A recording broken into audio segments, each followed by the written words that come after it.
Alan developed a lifelong connection with Judaism and with the Jewish people, and this is evident throughout the collection. There are many books here by Jewish writers, and many of Alan and Ruth's friends were Jewish.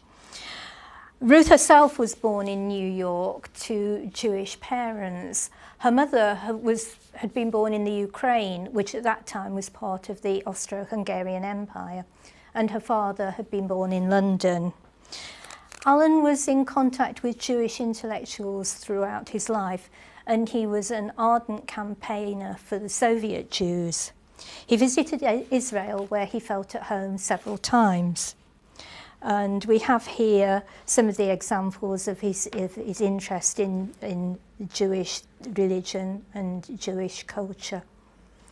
And at one point he was learning to speak Hebrew language himself.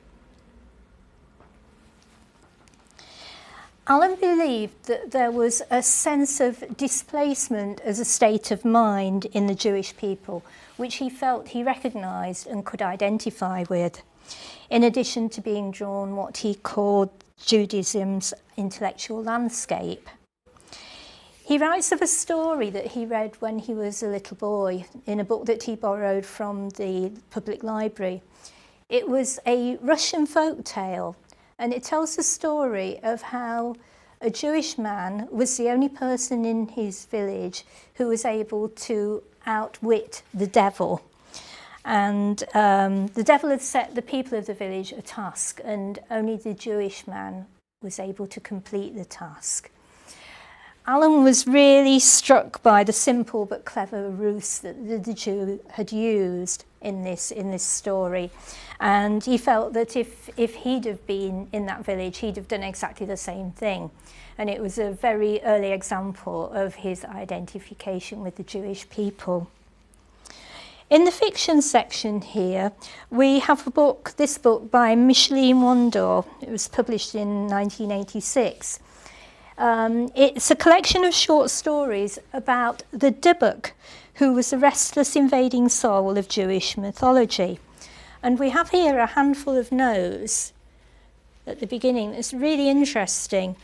They're handwritten, not sure if they're written by Ruth or Alan. They have similar handwriting and use the same sort of pen as well, so it's a little bit difficult.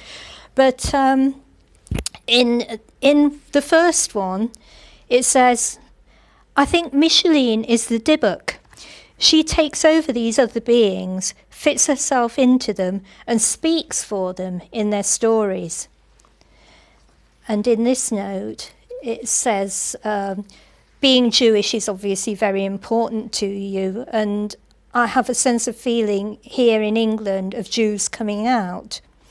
And then there's a question of what effect did the women's liberation movement of the 1970s have on you? Did it make you aware of the injustices and so on? So these are really interesting because they go through each of the individual stories in the collection, giving careful analysis and ideas and questions. It's one of those things that make this collection particularly personal and really come alive and make you feel close to Alan and Ruth. And here is another one that is going to have the same effect. It's a paperback copy of Brian Aldiss' Earthworks, science fiction book, as you can see. And the dedication is "Happy Birthday, Mother," from David. David was the Sillitoe's son. And I used to speculate, did he really think that Ruth wanted to read Earthworks, or did he quite fancy it himself? And here is a particularly interesting dedication. It's on the inside cover of this very well-worn copy of Dostoevsky's The Devils. And it says, "To Alan, from your loving brother Brian," and it's dated the 1st of January 1955. Now, it's very exciting to see this if you're a fan of Saturday Night and Sunday Morning, because Brian was Brian Sillitoe, Alan's younger brother. And it's widely believed that a lot of the characteristics of Arthur Seton in Saturday Night and Sunday Morning were actually based on Brian. It's true that Alan did work at the Raleigh factory, as we've already seen, and it's described so memorably in the book. And the description of Arthur's exceptional speed on working on the lathe is actually based on Alan's own experience.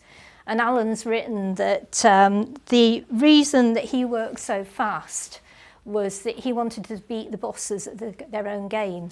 It was widely believed by the men who worked at the Raleigh factory that the bosses had set up the system of piecework, that it had been devised to get as much work out of the men as possible for as little money as they could get away with.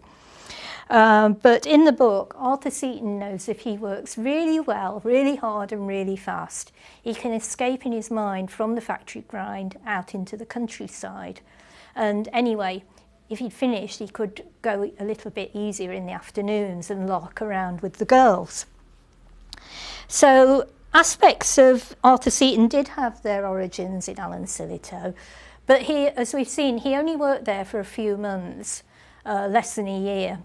Whereas his brother Brian worked there for many years, and a lot of the stories of Arthur in the book, and particularly aspects of Arthur's personality, do seem to reflect what Brian himself was like.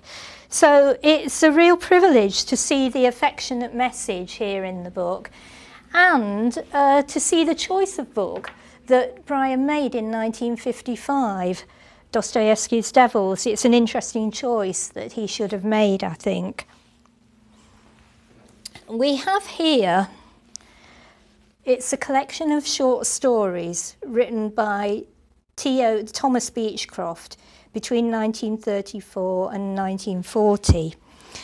And it's worth reading the stories in their own right, but particularly interesting to anybody who's read the collection, The Loneliness of the Long Distance Runner, and the other short stories in that. Because both Sillitoe and Beechcroft write about similar characters from similar backgrounds, and some of the stories have similar themes: drunkenness and violence and even long-distance running.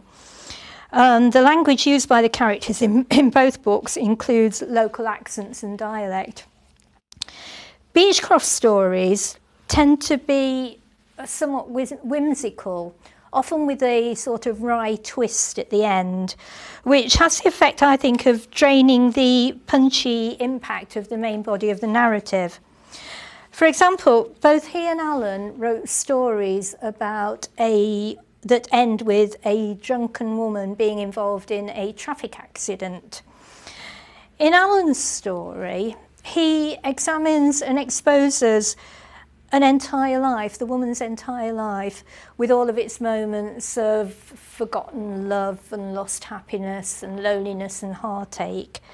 And all of this is told through the fragment of the life in the short story. The Beechcroft story has nothing like that kind of ambition. It's complete in itself. Its whole narrative is driven towards the twist at the end.